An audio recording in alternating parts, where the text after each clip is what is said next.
Welcome, everybody.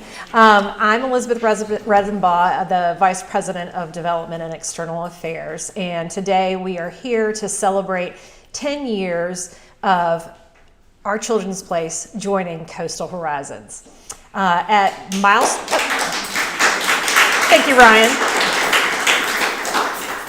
At milestone moments like this, we typically look back at our accomplishments, and we also look at the vision that brought us here. And that vision was that of Ellie Kennard. Many years ago, she saw something that not everyone else sees. She saw the pain, the burdens, and the barriers faced by the children of incarcerated and returning parents. She saw them, and she set out to support them. And she did through the creation of our Children's Place. Today, we're celebrating people. And I have learned throughout my life, as well as I know y'all have as well, that when caring adults see children and support them, we change the trajectory of their lives forever, and we make our communities healthier. So with that, I want to call to the mic our leader who leads with passion and dedication every single day, Margaret Willer-Stardrill.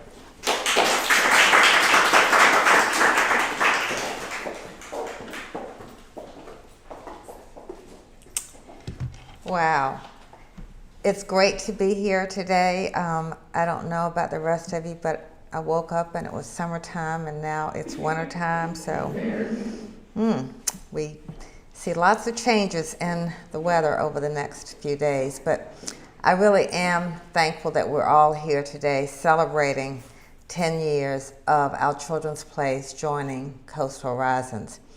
You know, it takes me back 10 years ago when Karen Chappell approached me and said that she had spoken with Melissa Ratcliffe and talked about how we might look at having a merger or coming together and being one organization. And so I wanted to know a little bit more about it and looked at its mission and its purpose. And I said, yeah, I think it aligns with what Coastal Horizons does, but want to learn and find out a bit more. And from there, we had a meeting with Chris Blue. He was then Chief Chris Blue, which I still call him. He's on our board of trustees. I still call him Chief Blue because he was chief of police in Scary Hill, better known as Chapel Hill for some of you. And so we had a meeting.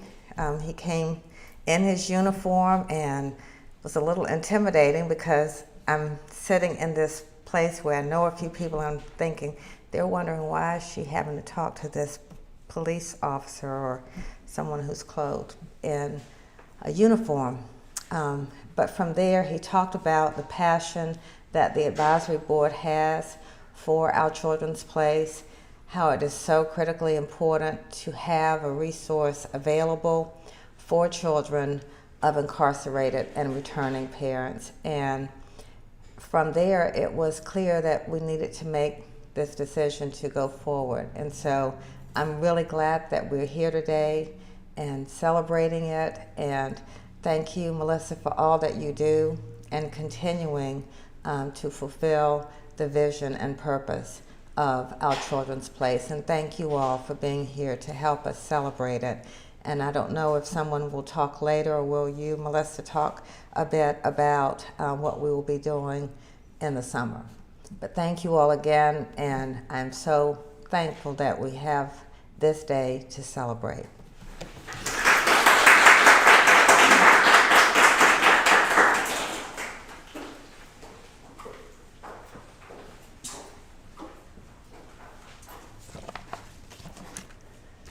Thank you, everyone, for making time to be here this afternoon and joining in this celebration with whatever weather is happening out there. Agreed, we started this morning this summer, and now we're going back to something.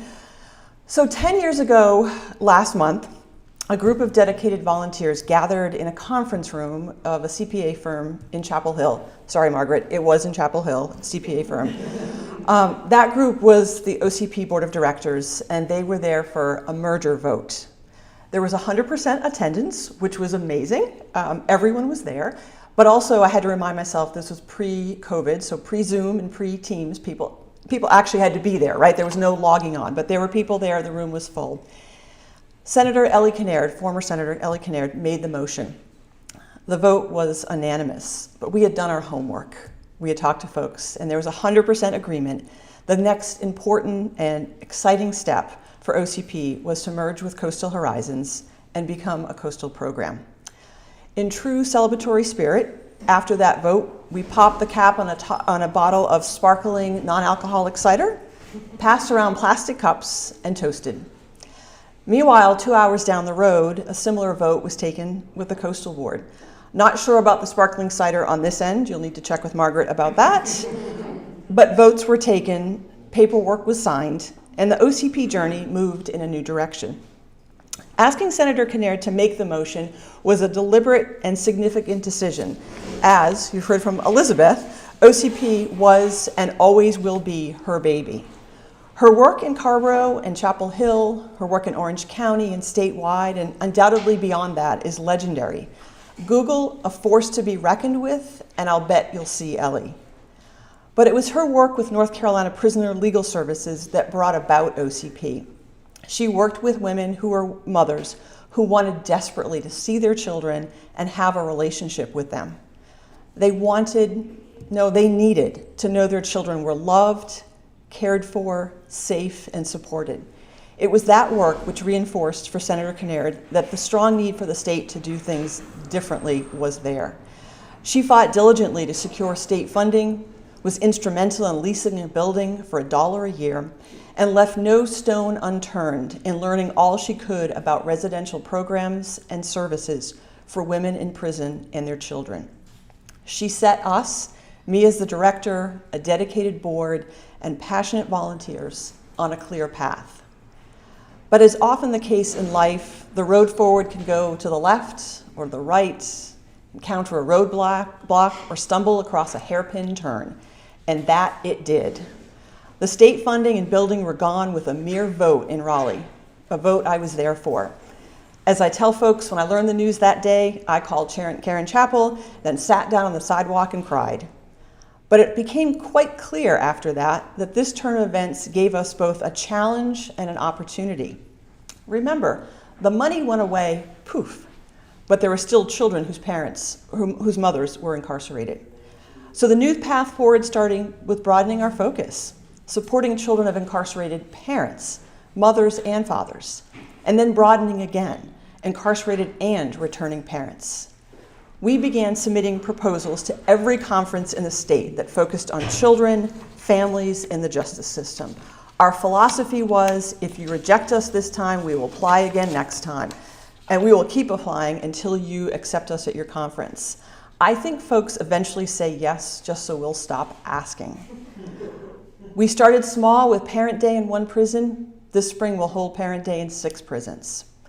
And then a chance, or maybe not so much by chance, lunch with Karen Chappell 11 years ago included this conversation. Do you think Coastal would be interested in having OCP as a program? And the rest is, as they say, history.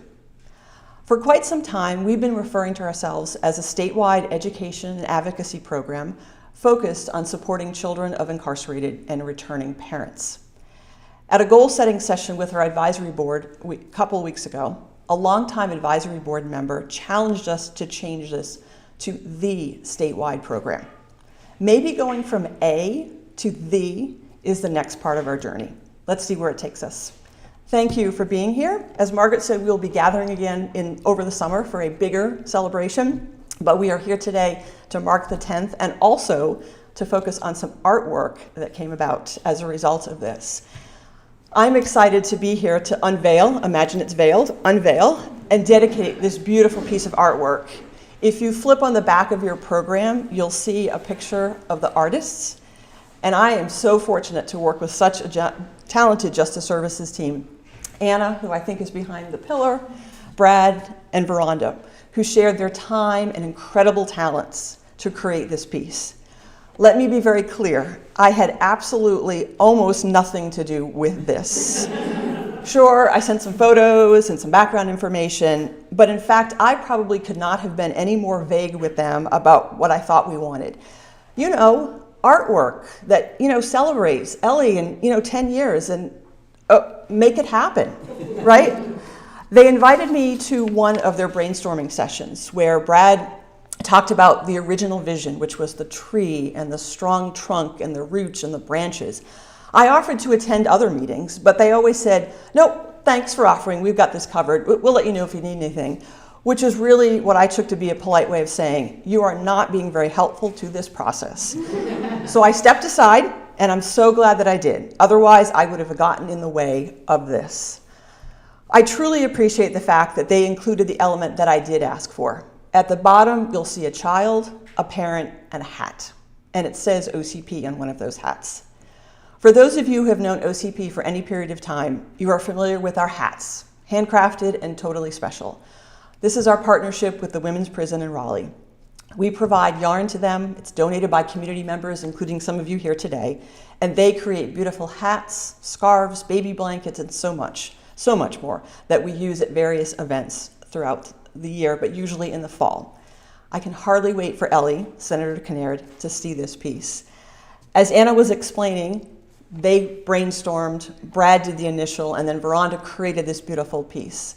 You'll notice that their mountains are there, the coast is there, to represent our children's place being statewide, the tree and all that it stands for, family and roots and growth and branches and our stories. And then, of course, the picture and the graphic there at the bottom with the hats, the connection between the mother and the child. If you haven't had a chance, I would encourage you to come up. The plaque says, dedicated in 2026 to Senator Ellie Kinnaird by Coastal Horizons.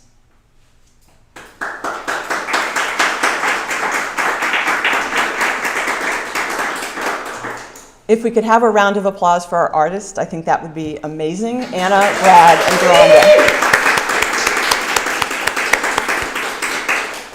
Again, thank you for being here this afternoon. Thank you for celebrating this milestone, the 10 years that we have been with Coastal. We look forward to celebrating other milestones with you down the road. Thank you.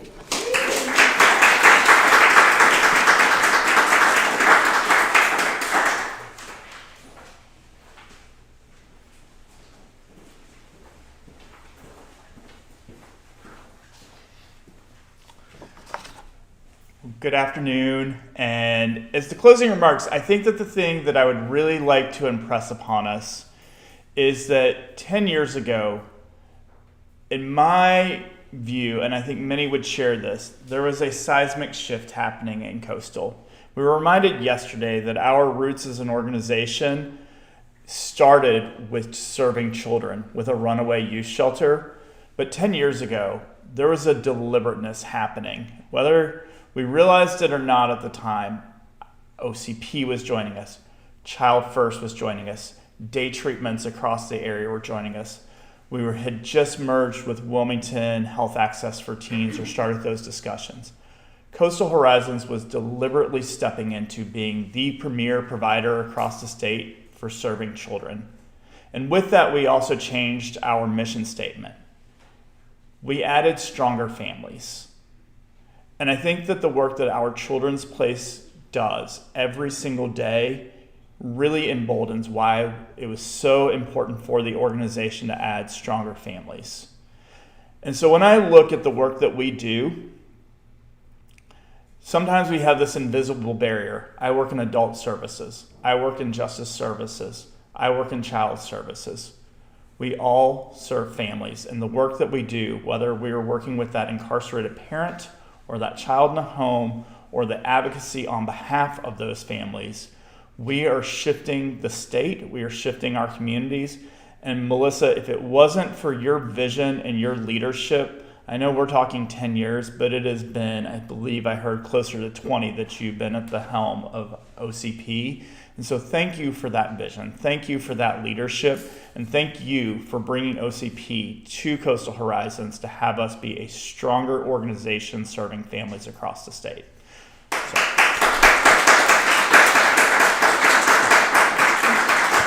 All right, so go enjoy some cake.